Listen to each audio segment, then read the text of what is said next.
रक्सौल के एक ऐसे मठ के पास हूँ जिसका इतिहास 100 वर्ष से भी पुराना का है।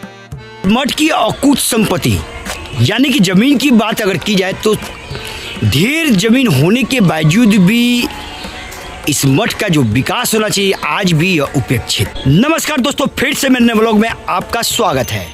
सरिस्वा नदी के कपाट पे बसा हुआ एक ऐसा मठ जिसका इतिहास 100 वर्ष से भी पुराना का है।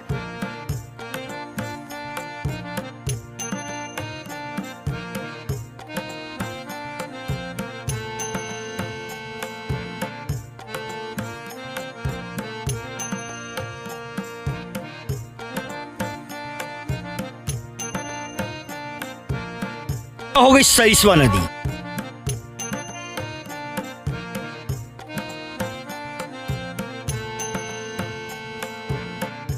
और इस मठ के किया हुए कपाट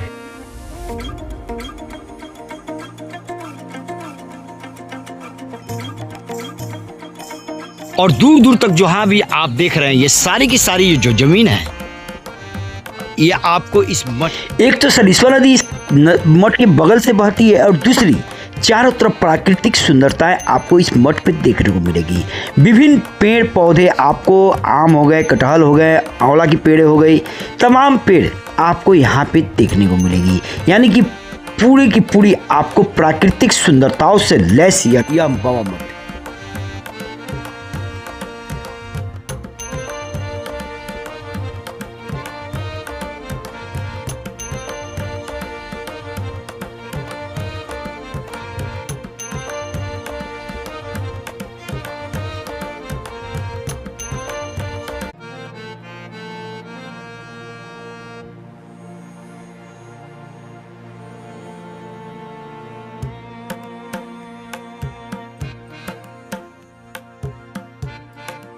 इस मठ की नींव नागा साधुओं के द्वारा रखी गई थी, जिसके कारण इस मठ का नाम आपको नागा रोड बाबा मठिया रखा गया और इसी के नाम से इस मोहल्ले का भी नाम रखा गया है। मंदिर निर्माण की नींव इस पीपल के पेड़ से ही रखी गई थी। पहले इस पीपल को पेड़ को लगाई गई थी और यहीं पे साधु लोग पूजा पाठ करते थे। बाद में मंदिर का विकास हुआ और ठीक इसके सामने हमारे महादेव जी का निर्माण मंदिर के रूप में कराई गई थी। यह मठ की अतिथि भवन हो गई। कोई भी व्यक्ति या कोई साधु अगर दूर दराज से आते हैं तो उनको यहाँ पे ठहरने की व्यवस्था कराई जाती है और यहाँ पे आप दर्शन कर ले महादेव जी की।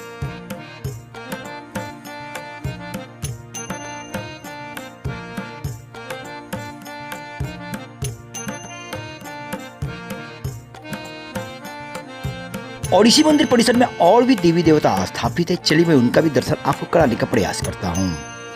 और यह हो गई माता रानी की मंदिर, और यह हो गई माता रानी की मंदिर सातों मैया के रूप में आपको देखने को मिलेगी।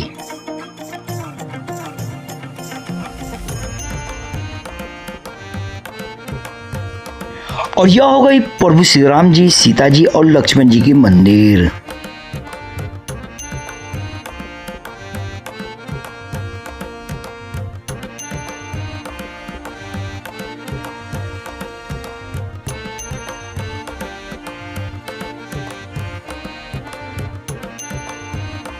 और यह हो गए हमारे नंदी बाबा। जहां महादेव जी हो वहां पे नंदी बाबा कैसे नहीं होंगे। खूबसूरत सा यह मूर्ति इनकी बनी हुई।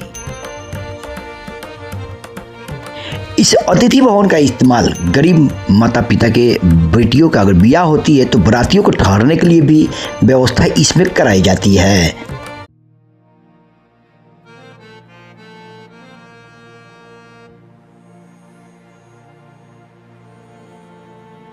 और कटहल की पेड़ों में कटहल लगी हुई।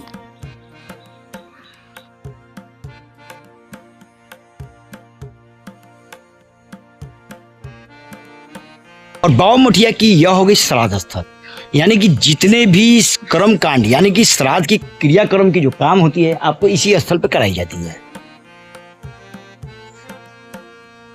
और चारों तरफ प्राकृतिक सुंदरताओं से परिपूर्ण यह मठ आपको देखने को मिलेगी।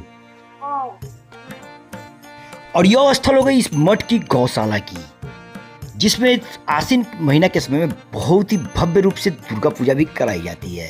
और ये जो मंडप जो बनी हुई है ये दुर्गा पूजा स्थल का ही मंडप बनी हुई है।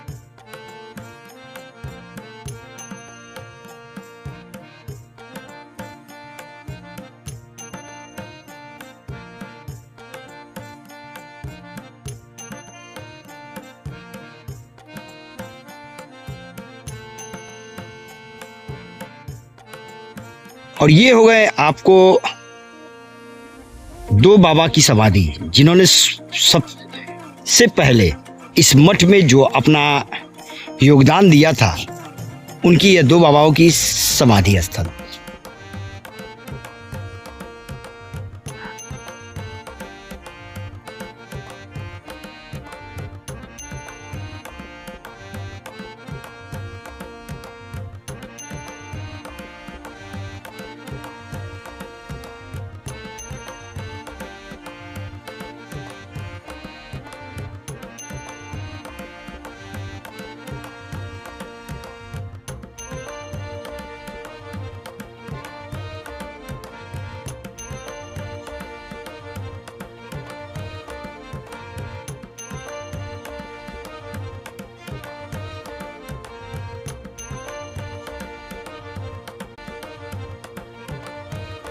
तो दोस्तों, आज का ब्लॉग वीडियो आपको कैसा लगा? कमेंट शेयर लाइक के माध्यम से अपना विचार देने का प्रयास कीजिएगा। वीडियो अच्छा लगे तो एक लाइक एक शेयर अवश्य देने का प्रयास कीजिएगा। तब तक के लिए मैं रखता हूँ। हर हर महादेव, जय सिया राम।